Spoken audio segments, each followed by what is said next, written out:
মুফাসসির, যাকে টাইটেল দেওয়া হয়েছে রাইসুল মুফাসসিরিন হযরত আব্দুল্লাহ ইবনে আব্বাস এই আয়াতের ব্যাখ্যায় বলে হাসরের ময়দানে কাদের চেহারা থেকে নূর চমকাবে, ওই দলের লোক কারা, তারা কারা? হযরত আব্দুল্লাহ ইবনে আব্বাস বলে সেই দলের নাম হচ্ছে আহলে সুন্নাত ওয়াল জামাত। একটু জোরে বলা যাবে আল্লাহু আকবার।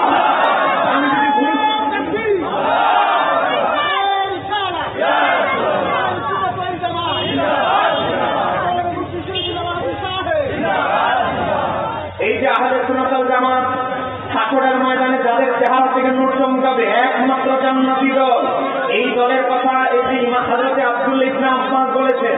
আমার পাশে বাম পাশে আলেম ওলামা রয়েছে, ডান পাশে আলেম ওলামা রয়েছে, স্টেজে রয়েছে, প্যান্ডেলে রয়েছে।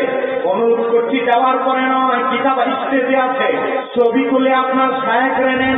আপনার শায়েখ যে আহলে হাদিস নাম দেয়, অমুক ইসলামী অমুক দল অমুক দল অমুক দল নাম দেয়, অমুক দল হাসরের ময়দানে জান্নাতি হবে তার কোনো গ্যারান্টি নাই।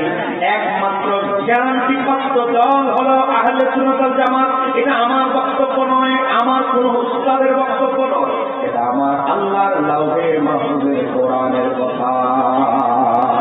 দেখেন আমার কাছে আলেম ওলামা রয়েছে, আহলে সুন্নাত ওয়াল জামাত তিনটা শব্দ আছে না?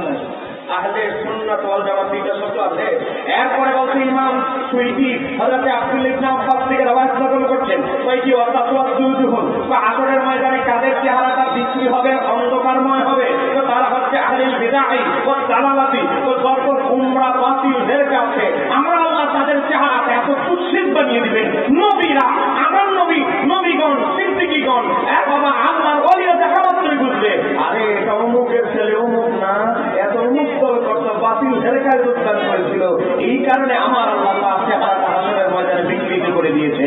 তাহলে হাসরের ময়দানে আমরা যেই দলের পরিচয়ে উঠতে চাই, বলেন সেই দলের নামটা কি হবে? আরেকটু আসতে হবে, সেই দলের নাম কি হবে? আহলে সুন্নাত ওয়াল জামাত। এবার আসেন, কোরআন নাযিল হয়েছে নবী রাহমাতুল লিল আলামিনের উপরে, নবীর চাইতে কোরআন বেশি বোঝা কারো পক্ষে সম্ভব? বলেন নবীর চাইতে কোরআন কি কারো পক্ষে বেশি বোঝা সম্ভব? এবার আসেন, নবীর সাহাবী হযরত আব্দুল্লাহ ইবনে ওমর রাদিয়াল্লাহু তাআলা বর্ণনা করেন, আমি নবী সাল্লাল্লাহু আলাইহি ওয়াসাল্লাম, তিনি আমার নবী থেকে বর্ণনা করছে, আমার নবীকে সওয়াল করা হলো, ইয়া রাসূলুল্লাহ, হাসরের ময়দানে কাদের চেহারা থেকে নূর চমকাবে, কোন দলটা একমাত্র জান্নাতি হবে? ওই ইয়া রাসূলুল্লাহ, কোরআন তো আপনার উপরে নাযিল হয়েছে, আপনার চাইতে তো কোরআন কারো পক্ষে বেশি বোঝা সম্ভব নয়। আমার নবী কি বলেন? আমার নবী ইরশাদ করেন, নবী রাসূল যখন, আমার সাহাবীরা শুনে নাও, হাসরের ময়দানে আমার উম্মতের ভিতরে 73 দলের ভিতরে যেই দলটা একমাত্র জান্নাতি হবে, তোমরা কি জানো সেই দলের নাম কি? আমার নবী বলে সেই দলের নাম হচ্ছে আহলে সুন্নাত ওয়াল জামাত। তাহলে নবীর চাইতে কি কোরআন কারো পক্ষে বেশি বোঝা সম্ভব?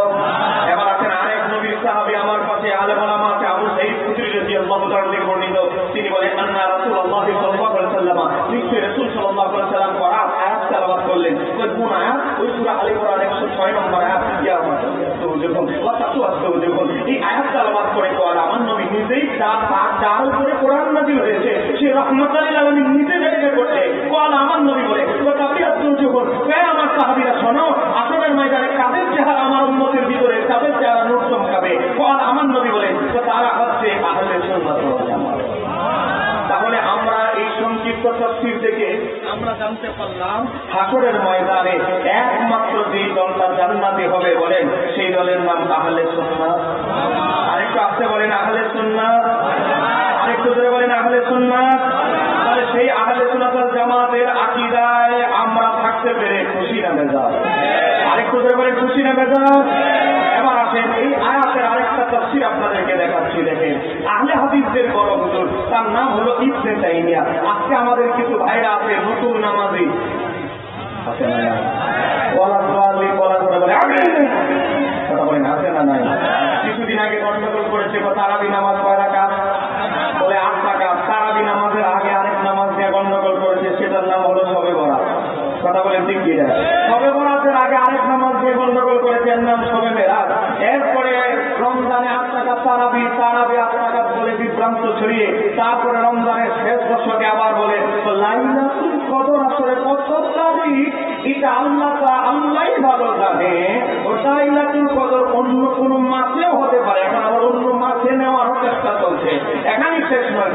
আপনি রমজান মাসে সিয়াম সাধনা করলেন, সিয়াম সাধনার পরে আপনি ঈদের নামাজ পড়বেন, ঈদের নামাজ পড়তে গিয়েও শান্তি নেই, বলে ঈদের নামাজ নাকি 12 তাকবীর। বলেন আপনারা ঈদের নামাজ পড়ছেন কয় তাকবীর? আরেকটু ধরে বলেন কয় তাকবীর? 6 তাকবীর। অন্য জায়গায় কমায়, এই জায়গায় আবার বাড়ায়, গন্ডগোলটা আসলে বুঝতেছি রে। এ বাবা, আজকে এই নামাজ কবিরা কথিত, আজকে ইবাদত চুরি করতে করতে, নামাজ চুরি করতে করতে করতে, আমার নবীর সুন্নাত চুরি করতে করতে করতে এমন অনেক পরিস্থিতি সৃষ্টি হয়েছে, অসংখ্য নবীর সুন্নাহকে আজকে তারা বেদাত বলে ফতুয়া দিচ্ছে। বলেন কেন ঠিক কিনা? আপনারা বলেন আপনাদের এলাকায় মহিলা মানা যায় কি যায় না? পুরুষের দাম খরচ করে বলেন মহিলা মারা যায় কি যায় না? যায়। আজকে দেখেন আপনাদেরকে একটা বই দেখাচ্ছি, বইয়ের নাম হলো রাসূল সাল্লাল্লাহু আলাইহি ওয়াসাল্লামের সালাম, লেখক হলো আব্দুর রাজ্জাক বিন ইউসুফ। আমাদের যুবকরা আরেকটা নাম দিয়েছে বেচারা। যাই হোক, যুবকদের কথা আমি না বলি। এই বেচারা বই লিখতে গিয়ে তার বইয়ের ভিতরে হেডিং দিয়েছে। বইয়ের ভিতরে কি দিয়েছে দেখেন, বইয়ের ভিতরে হেডিং দিয়েছে পুরুষ নারী সবাইকে 3 কাপড়ে দাফন দিতে হবে, 360 পৃষ্ঠা। আমি যদি ভুয়া তথ্য দিয়ে যাই, যাওয়ার পরে নয়, আমার নিকলিরা সেখানে ভাইয়েরা, যাওয়ার পরে নয়, খাতির আমি চাই না, আপনি আমাকে আমার কথা অন্ধভাবে গ্রহণ করবেন, এটা আমার দাবি নয়, এটা আমি চাই না। আমি চাই নিরপেক্ষ দৃষ্টিতে চিন্তা ভাবনা করে আপনি আমার কথাগুলো গ্রহণ করেন। 360 পৃষ্ঠা হেডিং দিয়েছে, পুরুষ নারী সবাইকে 3 কাপড়ে দাফন দিতে হবে। আপনারা নিকলির মুসলমান, আমাকে উত্তর দিতে হবে, পুরুষ মারা গেলে 3 কাপড়, মহিলাদের নাকি আপনাদের এলাকায় 3 কাপড়ে মহিলাদের দাফন হয়? বলেন মহিলাদের কয় কাপড়, পুরুষের 3 কাপড়। এখন সারা জীবন শুনলাম পুরুষের 3 কাপড়, মহিলাদের 5 কাপড়। আমাদের আহলে হাদিস ভাইরা নামাজ চুরি করতে করতে করতে এখন মহিলাদের কাপড়ের কাপড় চুরি করা শুরু করছে। বলেন আজকে মহিলাদের কাপড়ের কাপড়ে পর্যন্ত যাদের নজর চলে গেছে, তাদের কাছে কি ঈমান হেফাজত থাকবে?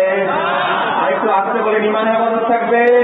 আমি আগেই বলি ভাই, আমার কথাগুলো একটু বুলেটিনটা একটু গরম হবে, কথাগুলো একটু করা হবে, দাওয়াত দিলে দিবেন। নিকলি এই মাত্র জীবনে এবার আসলাম, আজকে আসলাম নিকলি থানা আশেপাশে সহ সব জায়গায় ভৈরব মাহফিল করেছি।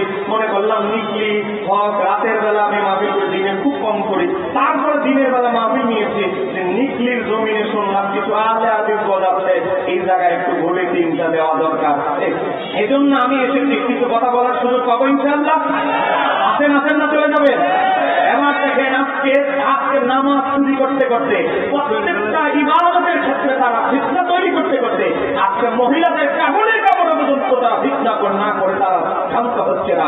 হযরতে ইমাম আবু দাউদ শরীফের বিশুদ্ধ সনদে হাদিস নকল করেছে, এদের বড় হুজুর আলবানী পর্যন্ত হাদিস থেকে হাসান করেছে। নবীর মেয়ে হযরত উম্মু কুলসুম রাদিয়াল্লাহু তাআলা আনহা, তাকে যখন দাফন করা হয়, আমার নবী নিজ হাতে গনে গনে 5 কাপড়ে দাফন করেছে। এখন আপনারা বলেন, আমরা কি নবীর সেই ইসলাম বেশি বুঝতে পারবো? এই ছায়াকরা কি নবীর সেই ইসলাম বেশি বুঝে? তাহলে কি বোঝা গেল? দলিল দিয়েছে 3 কাপড়ে দাফনের মহিলাদের। ওই কি মায়েশা সিদ্দিকা রাদিয়াল্লাহু তাআলা আনহা থেকে বর্ণিত। ওই কি মায়েশা সিদ্দিকা বলে নবীকে 3 কাপড়ে দাফন করা হয়েছে। আরে বোকা, আমাদের আলোচ্য মাসালা হলো মহিলাদের কয় কাপড়, তো নবী তো পুরুষ ছিলেন, ওনার তো 3 কাপড় হবে, এটা তো স্বাভাবিক। দাবি করতেছে মহিলাদের, দলিল দিতেছে পুরুষের। একটা বড় জাহেল মুরাক্কাবা কেউ হতে পারে? আরেকটু জোরে বলে আর কেউ হতে পারে? এদের ব্যাপারে কিছু কথা যদি আল্লাহ শুনতে বলবো। এবার আছে নিজের দলের পরিচয়টা আগে করিয়ে দিচ্ছি। ইবনে তাইমিয়া একটা ফতোয়ার কিতাব লিখেছে, সেই ফতোয়ার কিতাবের নাম হচ্ছে মাজমাউল ফাতাওয়া। সেই ফতোয়ার 3 নম্বর খণ্ড 278 পৃষ্ঠা। আমার ভাইরা যাদের মোবাইল আছে, গুগলে মাকতাবায়ে কামিল আরবিতে লিখে আপনি ইবনে তাইমিয়ার কিতাব লিখে ঢুকে যান, মাজমাউল ফাতাওয়া 3 নম্বর খণ্ড 278 পৃষ্ঠা এবং 22 নম্বর খণ্ড 358 পৃষ্ঠা, 22 নম্বর খণ্ড 251 পৃষ্ঠা। 3 জায়গায় এই আয়াতের তাফসীর করেছে ইবনে তাইমিয়া লিখেছে। ক্বালা ইবনে আব্বাস রাহিতুল মুফাসসিরিন আব্দুল ইবনে আব্বাস বলে, ওয়া গায়রহু, অন্যান্য নবীর সাহাবীরাও বলে, ওয়া তাবিয়াতুল রুহুন, হাশরের ময়দানে যাদের চেহারা থেকে নূর চমকাবে, তো সেই দলের লোক কারা? তো ইবনে তাইমিয়া লিখতেছে আব্দুল ইবনে আব্বাসের বরাতে, তো সেই দলের নাম হচ্ছে আহলে সুন্নাত ওয়াল জামাত। এজন্য বলেন না মারহাবা। আজকে আমার আহলে হাদিস ভাইদেরকে বলবো, আমার আহলে হাদিস ভাইরা, তোমরা যেই আহলে হাদিস নাম বিক্রি করে জান্নাতে যাওয়ার আশায় বসে আছো, তোমাদের বড় হুজুর তার 32 খণ্ডের ফতোয়ার কিতাবের 22 নম্বর খণ্ডে ফতোয়া অলরেডি দিয়ে দিয়েছে বহু বছর আগে। একটাই দল জান্নাতে যাবে হাসরের ময়দানে, এক দলের চেহারা থেকে নূর চমকাবে হাসরের ময়দানে, সেই দলের নামটা আহলে সুন্নাত। তাহলে অন্য কোন দলের দিকে আমাদের আর ঝোঁকার দরকার আছে? আরেকটু আসতে বলেন দরকার আছে? অনেক দল এখন বলাবে, আশেপাশে দাওয়াত দিবে, তুমি যদি আমার দল করো তোমার কোনো মামলা হবে না, তুমি যদি আমার দল করো তোমাকে বিভিন্ন আসবে, বিভিন্ন কিছু থেকে অনেক কিছু আসবে, তুমি আমার দল করো তোমার জন্য সবকিছু বরাদ্দ আমি দিব। এ বাবা, বহু রূপ দেখাবে, বহু কিছু আপনাদেরকে অফার দিবে।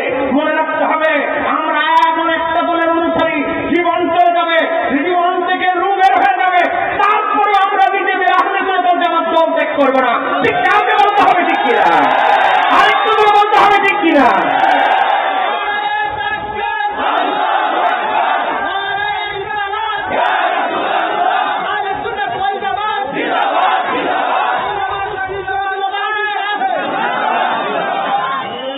এবার আসেন, আজকে এক মতবাদ, ওয়াহাবি মতবাদ। এই ওয়াহাবি মতবাদের প্রতিষ্ঠাতা 9টা বই লিখেছে, তার নাম মোহাম্মদ বিন আব্দুল ওয়াহাব নজদি। মিডিয়ার ভাইয়েরা এই তথ্যটা এই বাংলাদেশে আমি চ্যালেঞ্জ করে বলি, প্রথম আমি দিয়ে যাচ্ছি। মোহাম্মদ বিন আব্দুল ওয়াহাব নজদি যে ওয়াহাবি মতবাদের প্রতিষ্ঠাতা, সে 9টা বই লিখেছে। এর মধ্যে একটা বইয়ের নাম হচ্ছে ফাজলুল ইসলাম। এই বইটা ছোটি বই, 213 নম্বর পৃষ্ঠার ভিতরে ওয়াহাবি মতবাদের প্রতিষ্ঠাতা মোহাম্মদ বিন আব্দুল ওয়াহাব নজদি এই সূরা আল ইমরানের 106 নম্বর আয়াতে ব্যাখ্যা করতে গিয়ে ওয়াহাবি মতবাদের প্রতিষ্ঠাতা লিখতেছে, ওয়ালা ইবনে আব্বাস রাদিয়াল্লাহু তাআলা আনহু, এই ওয়াহাবি মতবাদের প্রতিষ্ঠাতায় বলে, রাইসুল মুফাসসিরিন আব্দুল ইবনে আব্বাস তাফসীর করতেছে, আসরের ময়দানে যাদের চেহারা থেকে নূর চমকাবে তোমরা কি জানো? তো সেই দলের নাম হচ্ছে আহলে সুন্নাত ওয়াল জামাত। একটু জোরে বলা যাবে কি মারহাবা? তাহলে ওয়াহাবি মতবাদের প্রতিষ্ঠাতা মোহাম্মদ বিন আব্দুল ওয়াহাব নজদি সে পর্যন্ত স্বীকৃতি দিচ্ছে, হাসরের ময়দানে একটাই দল জান্নাতি হবে, ওয়াহাবি নয়, খানফি নয়, আহলে হাদিস নয়, অমুক ইসলামী অমুক অমুক অমুক নয়, একটাই দল জান্নাতি হবে। বলেন সেই দলের নাম আহলে সুন্নাত। আরেকটু করে বলেন সেই দলের নাম আহলে সুন্নাত।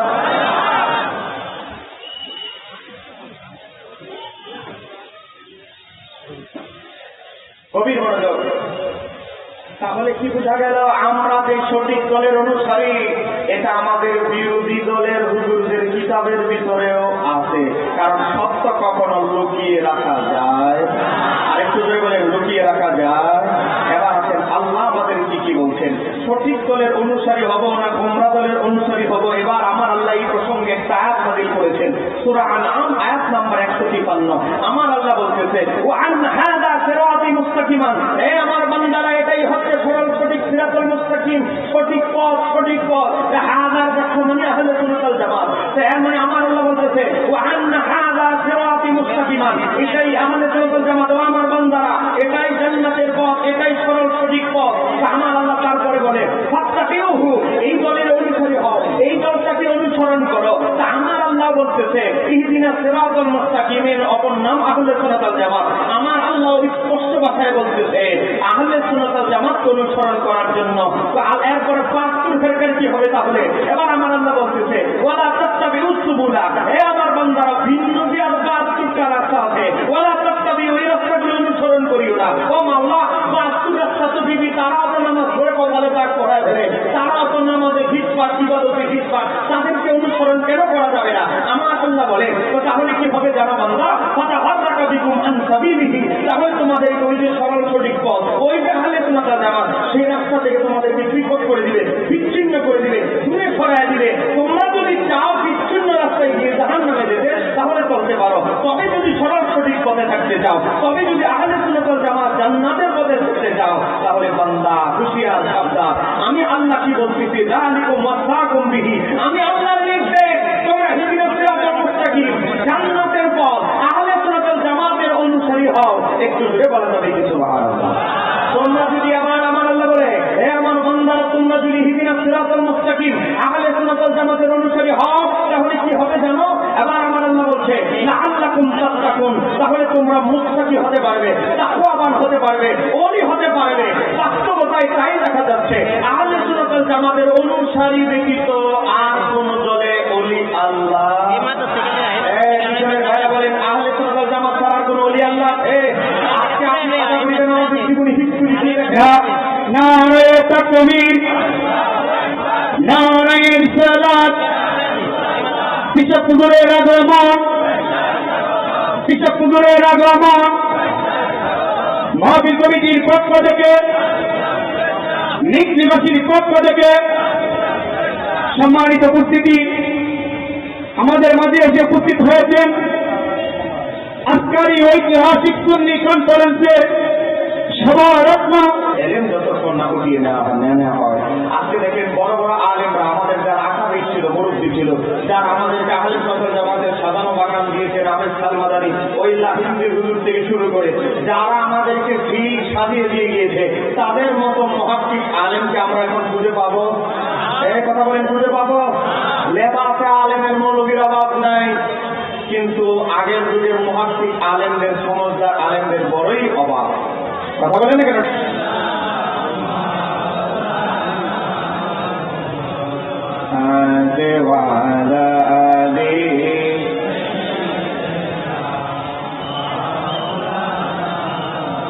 আল্লাহ তুমি দয়া করো, নসিব করো মদিনা, মোদের সালাম পৌঁছে দিও ওই যে সোনার মদিনা। আল্লাহুম্মা মাশাআল্লাহ। এদিকে আওয়াজ কম আছে, একটু জোরে মহব্বত এদিকে।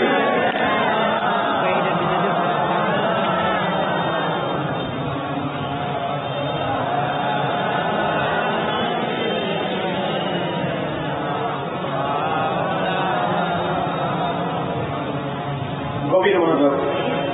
আমি আর 25 মিনিট ওয়াজ করব, তারপরে বাকি যে সময়টা থাকবে কিছু প্রশ্নের জবাব দিয়ে আমার আলোচনা করব। মনোযোগ, সময় আমার হাতে খুব কম। এবার আসেন এই সঙ্গে এই কোরআনুল কারীমের সূরা আনআম আয়াত নাম্বার 153 থেকে আমরা বুঝতে পারলাম আমার আল্লাহ বলতেছে ও আন্না হাযা সিরাতুল মুস্তাকিমান, ও আমার বান্দারা, এই আহলে সুন্নাত ওয়াল জামাত এটাই সিরাতুল মুস্তাকিম, এই সিরাতুল মুস্তাকিমই আমার পথ, জান্নাতের পথ। তাহলে কি করবো আল্লাহ?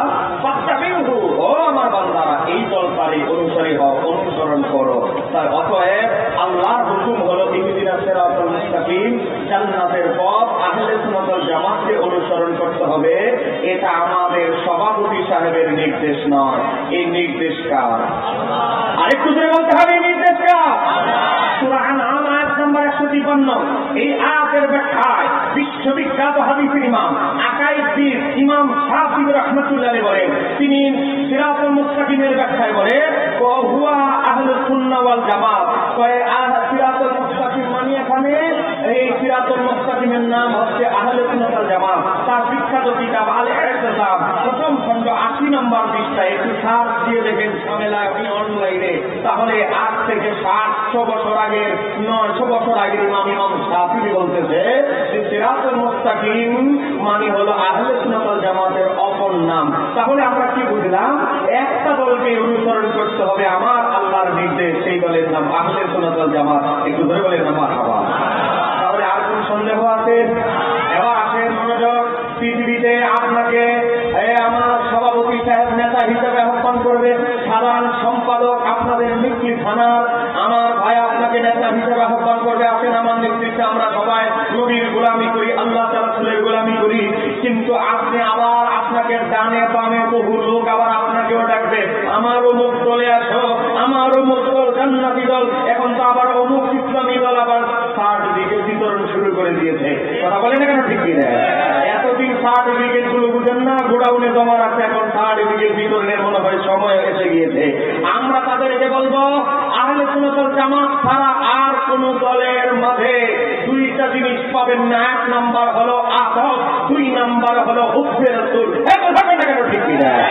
আজকে আহলে সুন্নাত ওয়াল জামাতের সাথে বাতুল হারকাত দুইটাই পার্থক্য। 1 নাম্বার পার্থক্য আদব, 2 নাম্বার পার্থক্য হচ্ছে মুহাব্বত।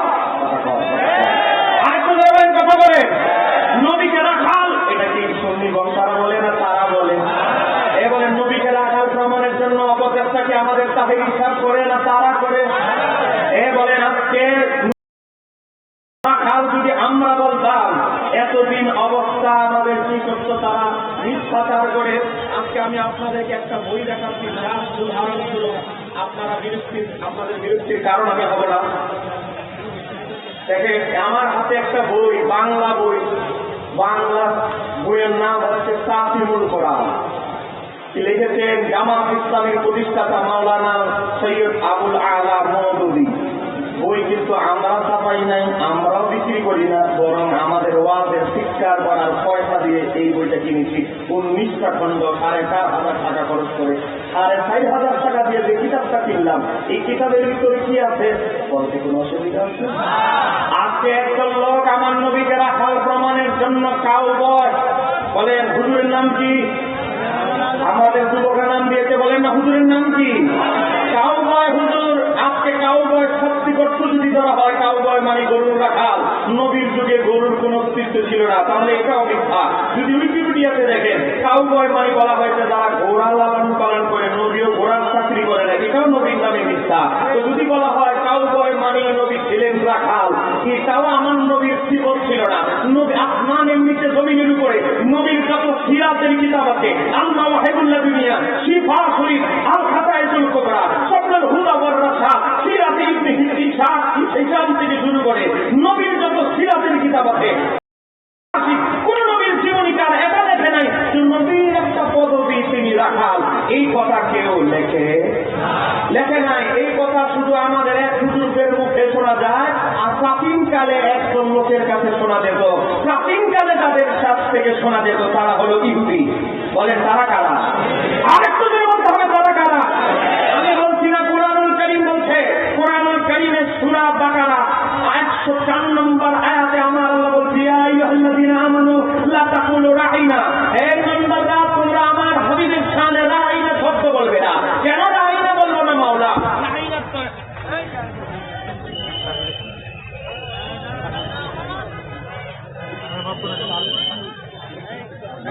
নবীকে দেখার জন্য বিভিন্ন দেশ থেকে মানুষ আসতো মদিনায়। মদিনায় আসার পরে রাস্তাঘাটে দেখা হতো ইহুদি বাদশাহদের সাথে। বলতো যে মুহাম্মদ সাল্লাল্লাহু আলাইহি ওয়াসাল্লামের হিজরা শরীফটা কোথায়? তখন ইহুদিরা বলতো, ও আমাদের রাঈনার কাছে আসতো। মানে ইহুদিরা রাঈনা অর্থ করতো রাখাল। আমাদের রাখালের কাছে যা করতো তোমরা দূর থেকে, মানে নবীকে জুতা দিয়ে নবীকে কষ্ট দেওয়ার জন্য ইহুদিরা রাঈনা বলতো। এখন আমার আল্লাহর কাছে কি কোনো কিছু গোপন আছে? ধরে বলেন না কেন, কোনো কিছু গোপন আছে? গোপন নাই। এজন্য আমার আল্লাহ সঙ্গে সঙ্গে আয়াত নাযিল করে দিলে, ইমানদাররা, আমার হাবিবের উম্মতেরা, ইয়া আইয়ুহাল্লাযীনা আমানু, ইমানদারগণ, লা তাকুলু রাঈনা, তোমরা আমার রাঈনা বলো না, রাঈনা বলো না। রাঈনা কেন বলবো না মাওলা? অর্থ ভালো আছে। রাঈনার দুইটা অর্থ, একটা মন্দ, একটা ভালো। একটা মন্দ, একটা ভালো। মন্দ মানে আমাদের রাখাল, ভালো মানে আমাদের দিকে লক্ষ্য করুন, আমাদের দিকে একটু নজর করেন ইয়া রাসূলুল্লাহ। কিন্তু ইহুদিরা কি নবীর শানে ভালো অর্থ ব্যবহার করবে না কারা? কারণ তারা তো আমার নবীর প্রাচীনকালে ওই যুগীয় দুশ্মন। এখনো এই ইহুদিরা মুসলমানদের হৃদয়ে রক্তকরণ করছে। গাজায় আজকে আক্রমণ করে 200 কোটি মুসলমানদের হৃদয়ে তারা রক্তকরণ সৃষ্টি করছে। এই 80 লক্ষ ইহুদি শুধু আজকে আমাদের মুসলিম রাষ্ট্রপ্রধানদের ব্যর্থতার কারণে, সালাউদ্দিন আইয়ুবীর মতো একজন সুলতান না থাকার কারণে, সালাউদ্দিন আইয়ুবীর মতো মুসলমান বিরোধী একজন সুলতান না থাকার কারণে আজকে 200 কোটি মুসলমান থাকার পরেও আজকে আমার গাজার মুসলমানরা নির্যাতিত। ঠিক কাজে বলতে হবে, ঠিক কিনা?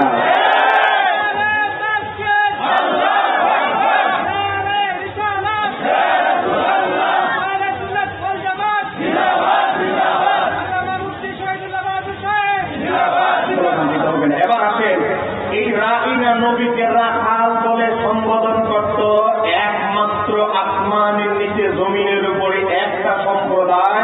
তারা কারা? ইহুদি। ধরে বলেন তারা কারা? আরেকটু ধরে বলতে হবে, তারা কারা? ইহুদি নবীকে রাখাল বলে সম্বোধন করলে তাদের হৃদয়ে আনন্দ পেত। তারা একটাই সম্প্রদায়, তারা হলো ইহুদি। এবার দেখেন মওদুদী সাহেব, মাওলানা আবুল আলা মওদুদী সাহেব, তার তাফসীরুল কোরআনের প্রথম খণ্ড, পৃষ্ঠা নম্বর হলো 87, সেখানের মধ্যে বলতেছে কি এই যে ইহুদিরা নবীকে রাহিনা বলতো, তাই মুসলমানদেরকে হুকুম দেওয়া হয়েছে তোমরা এই শব্দটি ব্যবহার না করে বরং উনজুরনা বলো। একটু ধরে বলেন আমার বাবা।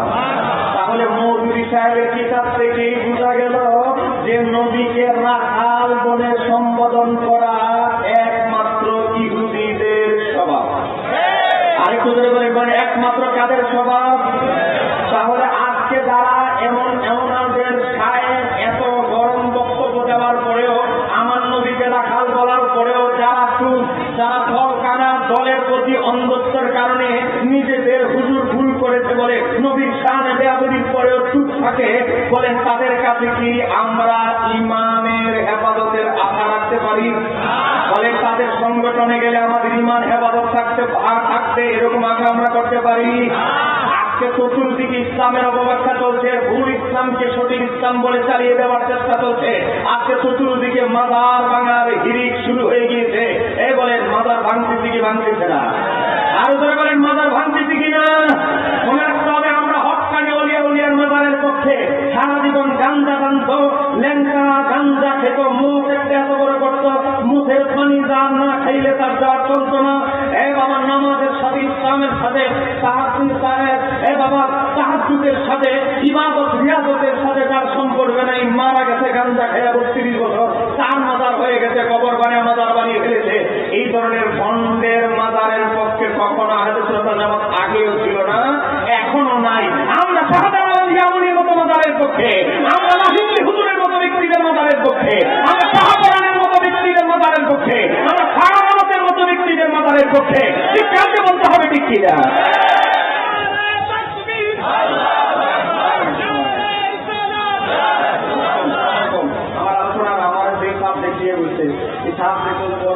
স্লোগান দিলে আমার সব শেষ। এবার আসেন, কথা বলতে হবে বেশি, সময় হলো কম। আমি আপনাদেরকে একটা হাদিসের ব্যাখ্যা আপনাদেরকে আজকে আমি দিয়ে যেতে হচ্ছে। কেন? কারণ এটা বাংলাদেশের একটা গুরুত্বপূর্ণ ইস্যু হয়ে দাঁড়িয়েছে, মাদার ভাঙা। দেখেন এই আমাদের ভাইরা একটা হাদিস তারা দলিল দেয়, দলিল সহিহ মুসলিম শরীফ 969 নম্বর হাদিস, তিরমিজি শরীফ 1049 নম্বর হাদিস, নাসাই শরীফ 2031 নম্বর হাদিস। কয় ঠিক আমার নবী হযরতে আলীকে বললেন, আলী আমি তোমাকে হুকুম দিচ্ছি, এই যে দেখছো মদিনার যে উঁচু উঁচু কবরগুলো, এই উঁচু উঁচু কবরগুলো সব তুমি ভেঙে সমান করে দাও। আর আমার বাতিলপন্থী ভাইরা সুযোগ পেয়ে গেছে। দেখো হযরত আলীকে আল্লাহ ভাবি উঁচু যত মাজার আছে সব ভেঙে ফেলতে আদেশ করেছে। অতএব উঁচু কোনো মাজার থাকবে না, সব মাজার ফাউলারের মতো মাটির সাথে মিশিয়ে দিতে হবে। এটাই আল্লাহর হাবিবের হুকুম। একটু ধরে বলা যাবে কিনা? নাউযুবিল্লাহ। আর একটু ধরে বলেন না নাউযুবিল্লাহ। এবার আসেন হযরত আলীকে নবী কোন কবরগুলো ভেঙে ফেলতে আদেশ করেছে, এটার ব্যাখ্যা জানার একটু দরকার আছে না? আমার নবী যখন মক্কা থেকে মদিনায় গেলেন, আমি যে ব্যাখ্যাটা দিচ্ছি তাহলে হাদিসের বড় হুজুর ইবনুল কাইয়্যিম দাউদি নবীর জীবনী লিখেছে, জাদুল মাআদ সে কিতাবের ভিতরে উল্লেখ করেছে। সেই কিতাব থেকে হুবহু আমি আপনাদেরকে বাংলা ট্রান্সলেট করে বলছি। আল্লাহ হাবিব যখন মক্কা থেকে মদিনায় গেলেন, মুনাফিকদের সর্দার আব্দুল ইবনে উবাই সেও বলি, ইয়া রাসূলুল্লাহ আমি আমার বাড়িতে বিছানা ঠিক করে রেখেছি, আপনি আমার বাড়িতে যান। চোর পাটপার ফিটা দরিদ্র ধনী যত লোক আছে সবাই আমার নবীকে দাওয়াত দিচ্ছে। প্রথম মেহমানদারিটা তারা করতে চায়, পাটপারে করতে চায়, মুনাফিকদের সর্দারেও করতে চায়। আমার নবী বলে, আমি আজকে কার বাড়িতে মেহমান হব এটা নির্ধারণ করবে আমার ওট। আমার ওট যার বাড়ির সামনে গিয়ে থেমে যাবে, আমি রাসূলুল্লাহ আজকে তার মেহমান হব। আল্লাহ হাবিবের ওট মোবারক, আল্লাহ হাবিবের ওট হযরতে আবু আইয়ুব আনসারীর বাড়িতে থেমে গেলেন। আল্লাহ হাবিব আবু আইয়ুব আনসারীর মেহমান হলেন। মনোযোগ, আবু আইয়ুব আনসারীর দাদার বাবা ছিলেন একজন রোমান সম্রাট। তিনি যখন ইয়াসরিব মদিনা শহর দিয়ে যাচ্ছিলেন, তার সাথে ছিল একজন ইহুদি পণ্ডিত আলেম। সে বলতে লাগলো, সম্রাট আপনি কি জানেন এই শহরের নাম কি? এই শহরের নাম কি আপনি জানেন? কোন শহর এটা? এটার নাম ইয়াসরিব। অচিরে এটার নাম হবে মদিনাতুল মুনাওয়ারা, মদিনা তৈয়বা। এই শহরের কি গুরুত্ব? এই শহরে ইনজিল কিতাবে, তাওরাত কিতাবে আখিরি নবীর যে আলোচনা, সিফতের আলোচনা শুনতে পান, ওই নবীর রওজা হবে এই শহরে, এবং ওই নবীর হিজরতের শহর হবে এই ইয়াসরিব। একটু ধরে বলেন না সুবহানাল্লাহ। রোমান সম্রাট তখন কি করলো? তাওরাত কিতাবে অনেক প্রশংসা শুনেছি, ইনজিল কিতাবে ওনার অনেক প্রশংসা শুনেছি। আমার বড় মনে চায় আমি যদি সাক্ষাৎ ওনাকে একটা সালাম দিতে পারতাম, ওনার হাতে পায়ে যদি একটা বাথরুম খেতে বুঝতে পারতাম। তখন ইহুদি আলেম বললেন এটা ইম্পসিবল, সম্ভব নয়, আমাদের জামানায় তাকে পাওয়া সম্ভবের সম্ভাবনা খুব কম। তাহলে আমার ছেলের জামানায় কি সম্ভব? তাও বলতে পারছি না। তাহলে কিভাবে আমার সালাম আখিরি নবীর কাছে পৌঁছে দেওয়া যায়? একটা অপশন আছে। কি অপশন?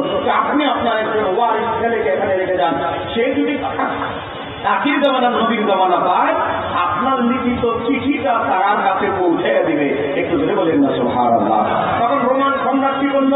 একটা চিঠি লিখলেন, কিছু সম্পদ ক্রয় করে দিলেন আবু আইয়ুব আনসারীর দাদার কাছে। দাদাকে রেখে দিলেন। দাদা হলো রোমান সম্রাটের ছেলে। আবু আইয়ুব আনসারীর দাদা এক চলে মদিনা শরীফে বসবাস করতে লাগলেন। অনেক সয় সম্পদ দিয়ে গিয়েছে তার বাবাকে। এরপরে তার ছেলে হলো আবু আইয়ুব আনসারী। বংশ পরম্পরায় একটা চিঠি চলে আসলো। এই চিঠি দিল আল্লাহ হাবিবের কাছে। আল্লাহ হাবিব চিঠি পেয়ে খুশি হয়ে গেলেন। কে? আবু আইয়ুব আনসারীর দাদার বাবা চিঠি দিয়েছে। এখন সংরক্ষিত বংশ পরম্পরা রেখেছে। নবীকে হৃদয় মাথা ভালোবাসা দিয়ে দরদ দিয়ে চিঠি লিখেছে। আল্লাহ হাবিবের চিঠি মোবারকে লেখা, ওই চিঠিতে লেখা হয়েছে, ইয়া রাসূলুল্লাহ, আমি জানি না আমার কোন বংশধর আপনাকে আমার হাতের লেখা চিঠি দিয়েছে।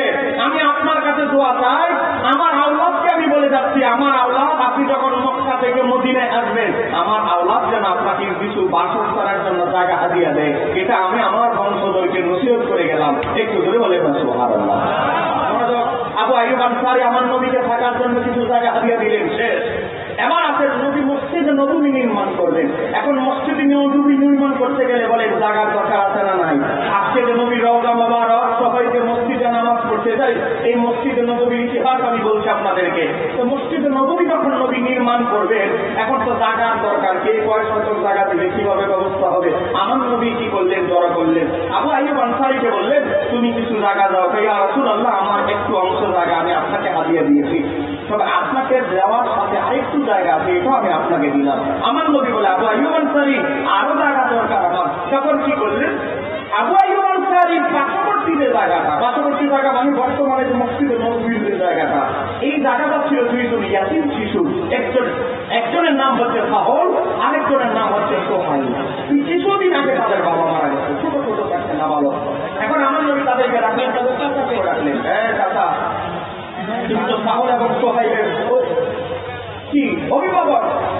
এই জায়গাটা আমরা ক্রয় করতে চাই, আমি রাসূলুল্লাহ এই জায়গাটা ক্রয় করতে চাই, মসজিদে নববী নির্মাণ করবো। অতএব আপনি তাদের চাচাও থাকা অবস্থায় আপনি এই জায়গাটা বিক্রি করে দেন। তখন দেখেন দুই শিশু তারা আমার নবীর সাথে বায়াত হয়ে মুসলমান হয়েছে। একজনের নাম সাহল, একজনের নাম সোহাইল। দুইজন বলতে লাগবে ইয়া রাসূলুল্লাহ, আমরা এতিম হতে পারি, আমরা শিশু হতে পারি, কিন্তু আমাদের হৃদয়ে রাসূলুল্লাহর মুহাব্বত আছে। ইয়া রাসূলুল্লাহ, আমরা দুই ভাই স্বীকৃতি দিচ্ছি সগেনে, এই জায়গা আমরা আপনাকে মসজিদে নববীর জন্য হাদিয়া দিয়ে দিলাম। ঠিক কাজে বলা যাবে কি? সুবহানাল্লাহ। আমার নবী বললেন, হে সাহল এবং সোহাইল, আমি যদি তোমাদের এই তিন দুই বাচ্চার জায়গা দখল করে জায়গা দেই, আজকে ইহুদিরা মিথ্যাচার করবে নবী মুহাম্মদ শিশু এতিম বাচ্চাদের জায়গা দখল করে। অতএব আমি, তোমরা বলেছো, আমি নবী খুশি হয়ে গিয়েছি, আমি মূল্য দিয়ে মসজিদে নববীর জন্য এই জায়গা ক্রয় করবো। তার পরবর্তীতে টাকা দিয়ে এই জায়গা ক্রয় করা হলো। এখন বলে এই জায়গার সম্পদের মালিক হচ্ছে আল্লাহর হাবিব। বলে এই জায়গার মালিক হচ্ছে কে? আল্লাহর হাবিব। এখন আল্লাহর হাবিব যা মন চায় তাই তো করতে পারবে, কথা বলেন না কেন? আরেকটু ধরে বলেন ঠিক কিনা? এবার আমার নবী হযরত আলীকে বললেন, আলী, আমি তোমাকে হুকুম দিচ্ছি, এই যে মসজিদে নববী যে নির্মাণ করবো, এই যে জায়গা, এই জায়গায় যতগুলো উঁচু কবর আছে এগুলো ভেঙে সমান করে দাও। মসজিদে নববীর এরিয়ায় যে ইহুদি মুশরিকদের কবর ছিল এগুলোকে সমান করতে হযরত আলীকে আদেশ দিয়েছে। মুশরিকদের, ইহুদি নাসারা মুশরিকদের কবরের হাদিসে যারা আজকে মুসলমানদের ওলি আল্লাহর মাজারের পক্ষে লাগায়, ওলি আল্লাহর মাজারের বিরুদ্ধে লাগায়, ওলি আল্লাহর মাজারের দিকে ইংরেজিকে ইশারা করে যারা অপব্যাখ্যা করে, তাদের চাইতে বড় ইসলামের অপব্যাখ্যাকারী আর বাংলার জমিনে কেউ হতে পারে না। ঠিক কাজে বলতে হবে ঠিক কিনা? আরেকটু বলতে হবে ঠিক কিনা? আজকে দেখেন এই হাদিসের আরেকজন বর্ণনাকারী হযরত আনাস ইবনে মালিক রাদিয়াল্লাহু আনহু, তিনি হাদিস বর্ণনা করছেন সহিহ বুখারীতে, সহিহ বুখারী 868 নম্বর হাদিস। হযরত আনাস ইবনে মালিক বলে, আমার নবী হযরত আলীকে যে কবরগুলো ভাঙতে আদেশ করেছে সেই কবরগুলো কি জানো? হযরত আনাস বলে, ফাআমারা রাসূলুল্লাহ সাল্লাল্লাহু আলাইহি ওয়াসাল্লাম ফি কুবুরিল মুশরিকিনা ফানুবিশা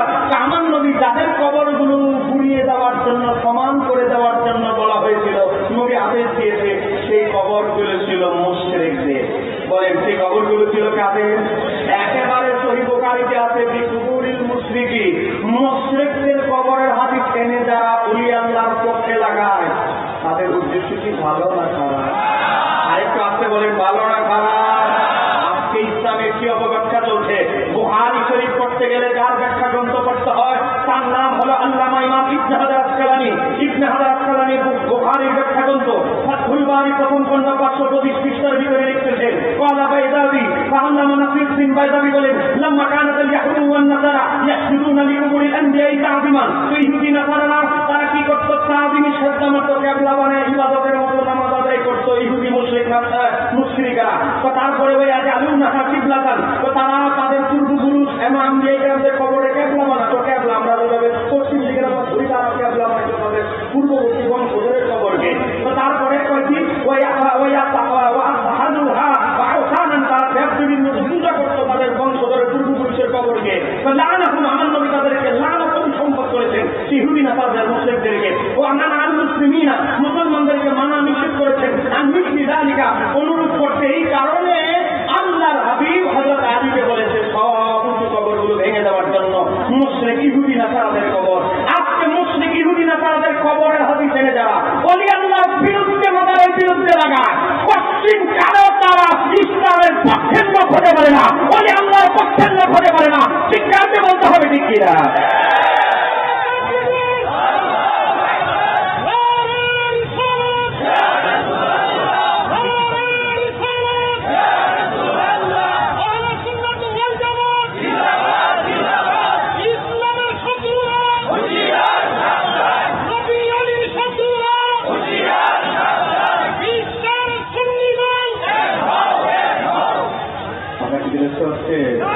আমি কি আর চলবে আধা ঘন্টা ইচ্ছা বলে মাত্র মাথা গুছাইলাম, চিন্তা গুছাইলাম, এখন আর না একটু গরম ওয়াজ করার মাত্র সময় আসছে, কিছু হক কথা বলার একটু সুযোগ আসছে। বলবো ইনশাআল্লাহ। হক কথা কি বলতে আপনার শুনতে কি কষ্ট হচ্ছে নাকি আপনাদের? আমি তো ওপেন সুযোগ দিয়ে দিই, এই সুযোগ কিন্তু কোনো হুজুর দিবে না, ওপেন সুযোগ। আমার আলোচনা থেকে প্রশ্ন থাকলে তারা প্রশ্ন করবেন, কাগজে লিখে দিবেন, ওই হুজুর না আপনার প্রশ্নের কাগজ থেকে লেজ ফুটায় ফালায় চলে যাবো, ওই দল আবার আমরা করি না। আমরা জেনে বুঝেই আহলে সুন্নাত ওয়াল জামাতের অনুসারী হয়েছি। ঠিক কিনা? কিন্তু প্রশ্ন এসেছে, জবাব দিব ইনশাআল্লাহ। দেখো ধরে বলে কিন্তু প্রশ্ন এসেছে, প্রশ্নগুলো জবাব আমি দিব। এর আগে আপনাদেরকে আমি বলছি, এই ফিতনা ফাসাদের যুগে আমাদের সবচেয়ে বড় গুরুত্বপূর্ণ হচ্ছে আমরা ঐক্যবদ্ধ থাকতে হবে। বলেন আমরা কি থাকতে হবে? বাতিলেরা কি কোন পীরের মুরিদ এটা তারা চিন্তা করে, তারা কাজ করে, কোন জায়গায় অমুক দরবারের মুরিদ আর সে কোন দরবারের মুরিদ আর কোন দরবারের মুরিদ। বাতিলদের কাছে কিন্তু পীর মুরিদের ভেদাভেদ নাই, কে কোন দলের কোন দরবারের মুরিদ। বাতিলদের কাছে একটাই পরিচয়, তারা সুন্নি, তাদের ভাষায় আমরা বেদাতি, তাদের কাছে একটাই পরিচয়, আমরা সঠিক দলে নাই। আপনি যেই দরবারের মুরিদ হন না কেন, তো অতএব বাতিল যদি আমাদের বিরুদ্ধে আমরা বিভিন্ন দরবারের মুরিদ হওয়ার পরেও বাতিলরা যদি আমাদের বিরুদ্ধে ঐক্যবদ্ধ থাকতে পারে, বাতিলরা যদি একটা দাসির ঐক্যবদ্ধ হয়ে এরকম বক্তব্য প্যান্ডেল ভরপুর করে ফেলতে পারে, আমাদেরকে ঐক্য হওয়ার সময় কি এখনো আসে নাই? ধরে বলেন কেন এখনো আসে নাই?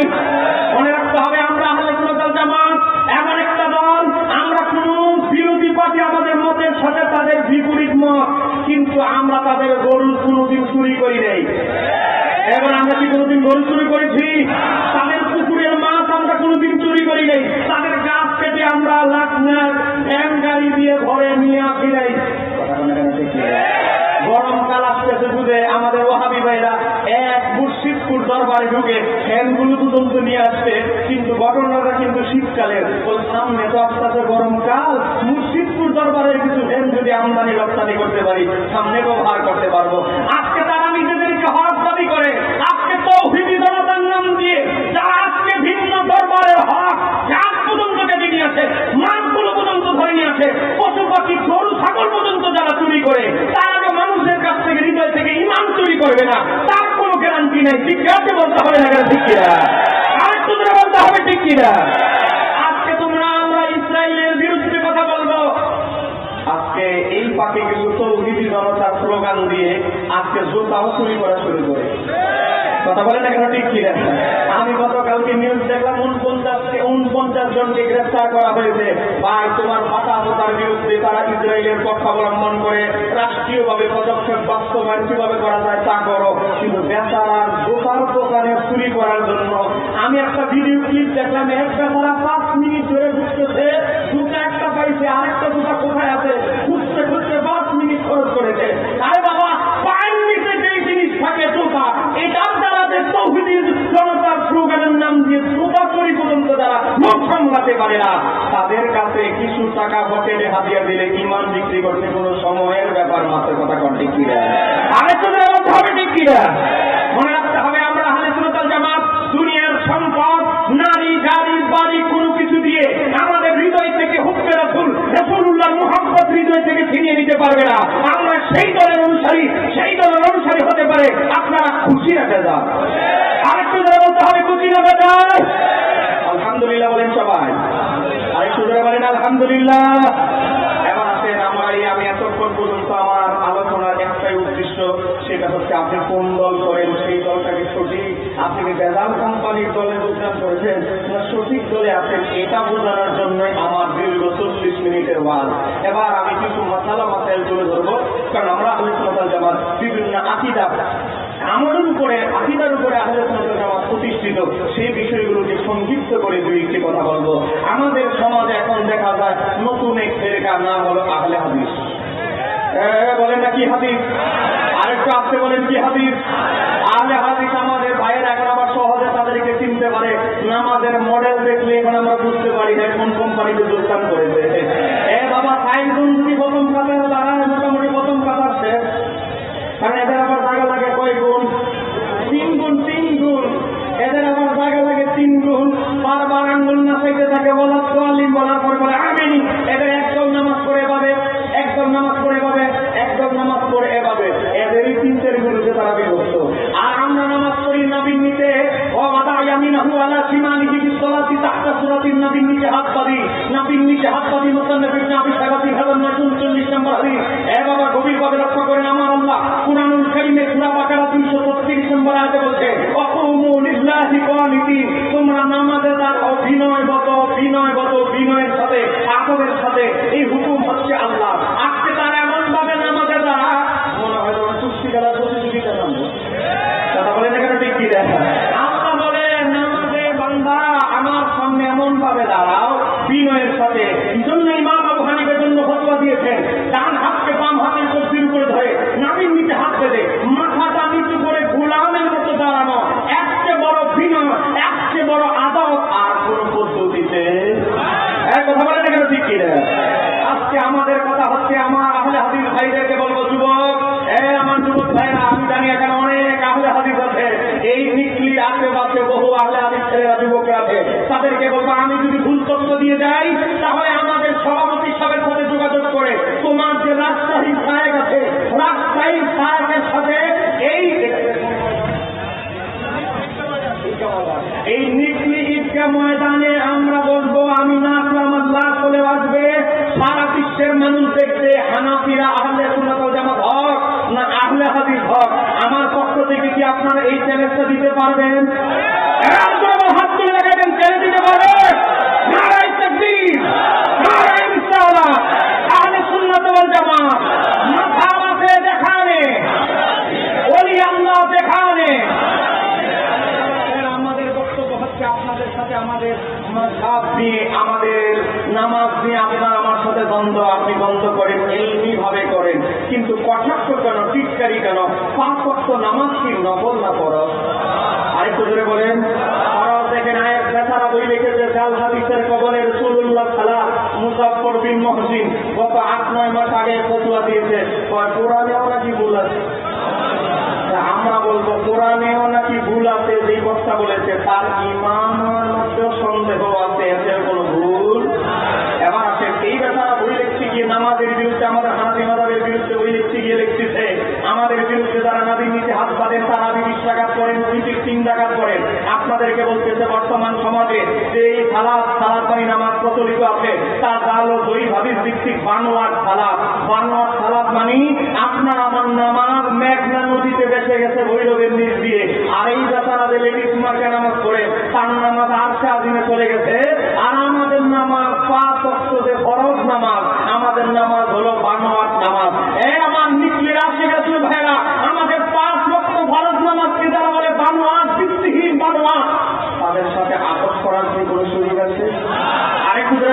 সুযোগ আছে।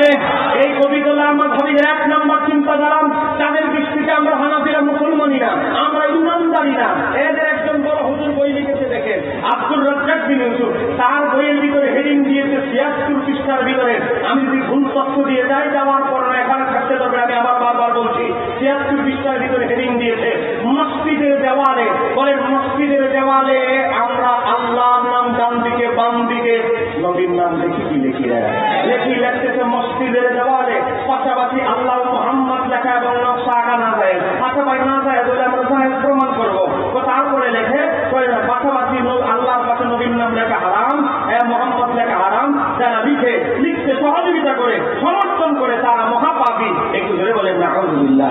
তার মানে আল্লাহর পাশে বলেন আপনাদের প্রত্যেকের মহল্লার মসজিদে ডান দিকে আল্লাহর নাম, বাম দিকে নবীর নাম আছে না নাই? তার মানে কি আমরা সবাই মহাপাপী হয়ে গেছে নাকি? এবার দেখতেছে মহাপাপী বলার পরে এখানে শান্ত নয়, তারপরে লিখতেছে একটা শিরকি আকীদা, আল্লাহর নাম ডান দিকে বাম দিকে নবীর নাম যারা লিখবে তারা শিরিক করে সবাই মুশরিক হয়ে গিয়েছে। তার মানে নিকলির এই ঈদগাহ ময়দানের ভিতরে আপনারা যতজন আছেন আর আপনাদের মহল্লার মসজিদে ডান দিকে আল্লাহর নাম বাম দিকে নবীর নাম আছে, একজনও আর মুসলমান নাই। এটা আমরা ফতোয়া দিচ্ছি না, আব্দুর রাজ্জাক বিন ইউসুফ তার বইয়ে 76 পৃষ্ঠার ভিতরে ফতোয়া দিয়েছে। এবার যুক্তি দিচ্ছে শিরিকটা কেমনে হলো, এর দ্বারা আমি দুয়া কথা বলি, বই কিন্তু আমার কাছে আছে, যাওয়ার পরে স্ক্রিনশট মোবাইলে ছবি তুলে আপনার সাইডকে বাড়াবেন। এবার লেখে এর দ্বারা আল্লাহ এবং মুহাম্মদ সাল্লাল্লাহু আলাইহি ওয়াসাল্লামকে সমমর্যাদার অধিকারী গণ্য করা হয়। আচ্ছা আপনারা বলেন, আমরা কি নবীকে আল্লাহর সমান মনে করি? কোন মাখলুকাতে আমার আল্লাহর সমান কি কেউ হওয়া সম্ভব? তাহলে এই যে আমাদের নামে যে একটা মিথ্যাচার বলছে যে আমরা নাকি মসজিদের ওয়ালে ডান দিকে আল্লাহর নাম বাম দিকে নবীর নাম, এই কারণে দেখি যে আমরা সুন্নিরা, আমরা হানাফিরা নাকি নবীকে আল্লাহর সমান মর্যাদার সমান মনে করি। আপনারা বলেন পশ্চিমকালেও, আরে আমরা আমাদের যারা আমাদের ভুস্তার মানুষ আমাদের, তারা তো দূরের কথা, আমাদের যারা মক্তবে পড়ে, নুরানিতে পড়ে, তাদেরকে যদি জিজ্ঞাসা করা হয় যে আল্লাহর পথে নবীর নাম দিয়ে দেখলাম দুইজনের মর্যাদা সমান বোঝানোর কারণে, বলেন না না, আমরা মহাব্বতের কারণে। কারণ কালেমার এক অংশ লা ইলাহা ইল্লাল্লাহ, কালেমার আরেক অংশ মুহাম্মদ রাসূলুল্লাহ সাল্লাল্লাহু আলাইহি ওয়াসাল্লাম। শিক্ষা দিয়ে বলতে হবে, ঠিক কিনা? আজকে আপনি দেখেন, আমি একটু আগে বলেছিলাম আহলে সুন্নাত ওয়াল জামাতের বিপরীত দলের চিন্তাধারা দুইটা। 1 নম্বর হলো তাদের মাঝে বেয়াদবি দেখা যায়। বলে কি দেখা যায়? আদব তাদের মাঝে পাওয়া যায় না। সে কি? 1 নম্বর দেখেন, আমার নবীর নাম লিখেছে, আমরা মসজিদের ওয়ালে যে মোহাম্মদ দেখি, এই মোহাম্মদ মানে কি আমাদের মিকলির মোহাম্মদ না আমার নবীর নাম? আজকে কি লিখতেছে মোহাম্মদ, আমাদের সভাপতি সাহেব আছে, আমি যদি ভুয়া তথ্য দিয়ে যাই, মোহাম্মদ আবারও লেখে আল্লাহ মোহাম্মদ, নবীর নাম লিখতেছে বারবার মোহাম্মদ মোহাম্মদ, না আগে আছে হযরত, না পরে আছে সাল্লাল্লাহু আলাইহি ওয়াসাল্লাম। নবীর নামটা লিখতে গিয়ে অন্তত হযরত শব্দ দ্বারা লিখতে পারে না। এই আব্দুর রাজ্জাক বিন ইউসুফ আমার নবীর নামে এতবার লিখেছে মোহাম্মদ, না আগে আছে হযরত, না পরে আছে সাল্লাল্লাহু আলাইহি ওয়াসাল্লাম, আবার লিখতেছে মোহাম্মদ। এখন আপনারা বলেন, মসজিদে যে মোহাম্মদ দেখি, এই মোহাম্মদ মানে মিসলির মোহাম্মদ না, এই মোহাম্মদ মানে আমার নবী রাহমাতুল লিল আলামিন। শিক্ষার্থী বলতে হবে, ঠিক কিনা? আজকে দেখেন এদের বেয়াদবি শিখে, এদের থেকে বেয়াদবি শিখে আজকে আব্দুল কবির মতো নাস্তিকেরা, আসাদুরের মতো নাস্তিকেরা, মুফতি মাসুদের মতো নাস্তিকেরা আজকে নবীকে কটাক্ষ করে। আজকে তারা আমার নবীর নাম লেখে মোহাম্মদ, এজন্য নাস্তিকরাও আরেকটু সম্মান দিয়ে বলে নবী মোহাম্মদ এমনটা বলেছে। আরে নাস্তিকরাও তো নবী শব্দটা ব্যবহার করে। আজকে নাস্তিকদের সেইটা আরো বেশি বেয়াদবি করে। নাস্তিকদেরকে যারা উস্কানি দিচ্ছে তারা হলো কথিত এই আহলে হাদিস সাহেবেরা। এর শিক্ষার্থী বলতে হবে, ঠিক কিনা? আরেকটু বলতে হবে, ঠিক কিনা? আজকে আপনারা আমাকে একটা উত্তর দেন, সময় আমি 3 মিনিট আমার আলোচনা শেষ করে দিচ্ছি। আপনারা বলেন, আমরা কি আবু বকর সিদ্দিকের চাইতে ইসলামকে বেশি বুঝি? হ্যাঁ বলেন, আপনাদের নিকলিকে এমন মুসলমান আছে যে হযরত আবু বকর সিদ্দিকের চাইতে বড় বুজুর্গ দেখছি? এবার দেখেন ইমাম ফখরুদ্দিন রাজি, আমি রেফারেন্স দিয়ে যাচ্ছি, সময় খুবই কম। জি দেখেন দেখেন ইমাম ফখরুদ্দিন রাজি তাফসীরে কাবীর খণ্ড নম্বর 1 পৃষ্ঠা নম্বর 153, দারুল হিওয়া ওয়া সূরাতুল আরাবী বইগুলো লেবানন থেকে ছাপা। হযরত আল্লাহ হাবিব সাল্লাল্লাহু আলাইহি ওয়াসাল্লাম হযরত আবু বকর সিদ্দিককে একটা আংটি দিলেন, নবীর আংটি মোবারক।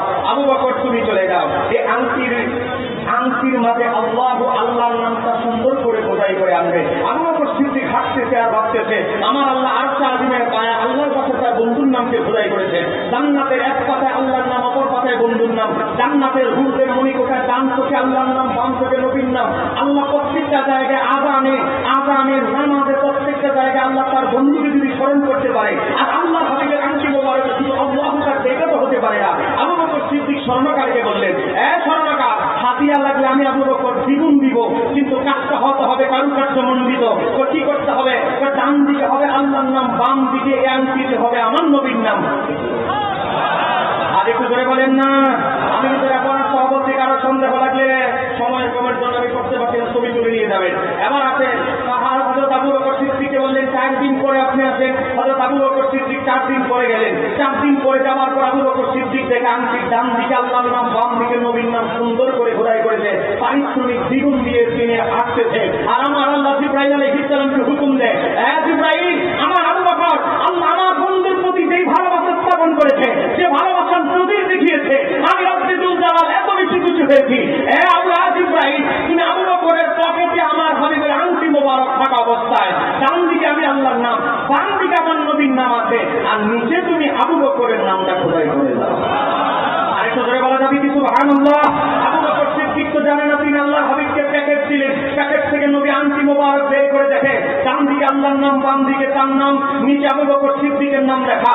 আল্লাহর হাবিব তো অবাক হয়ে গেলেন। আবু বকর সিদ্দিক দেখে তো অবাক, বলে বেচারা কামটা করলো কি? হ্যাঁ, হাদিয়া বেশি ভাই আমার নাম ঢুকাই দিল নাকি?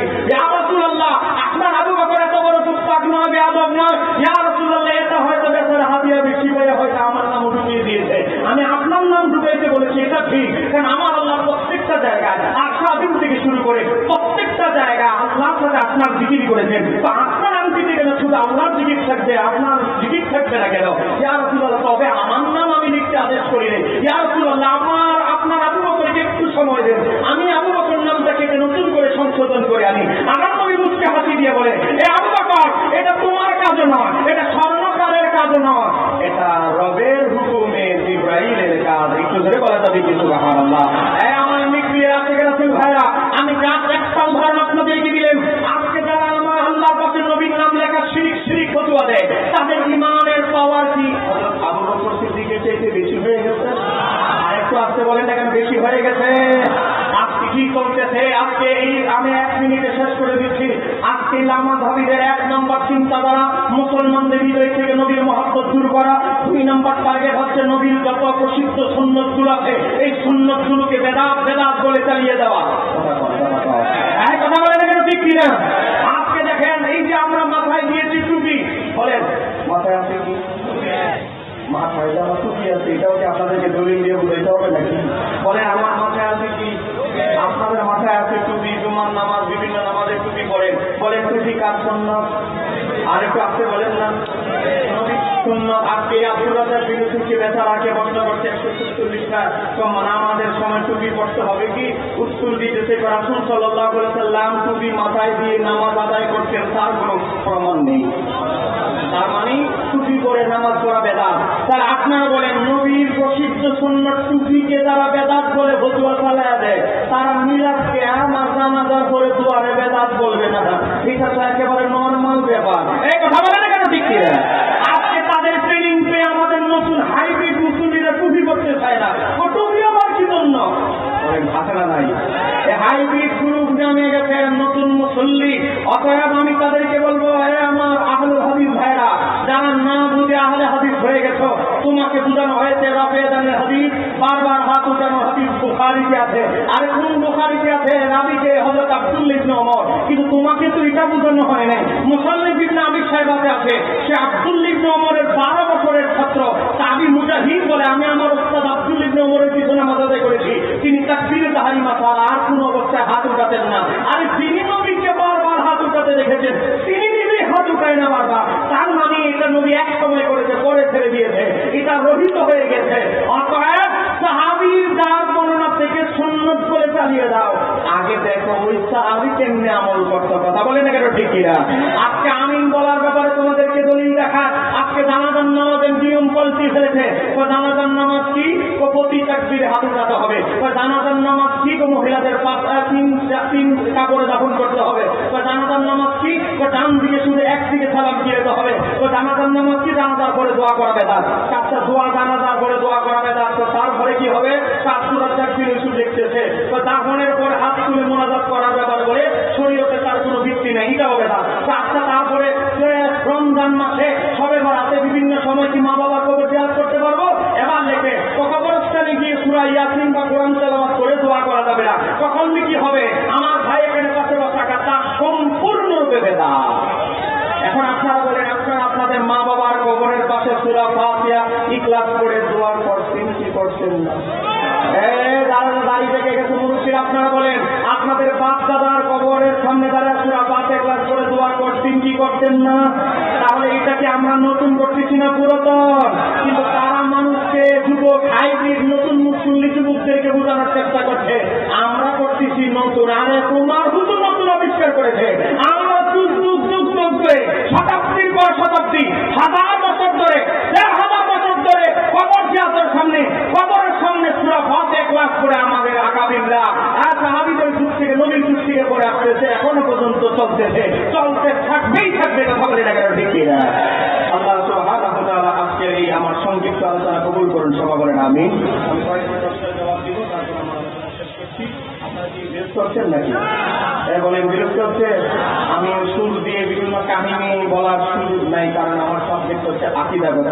আকীদাগত সাবজেক্টে কিছু এদিক সেদিক যাওয়ার কোনো সুযোগ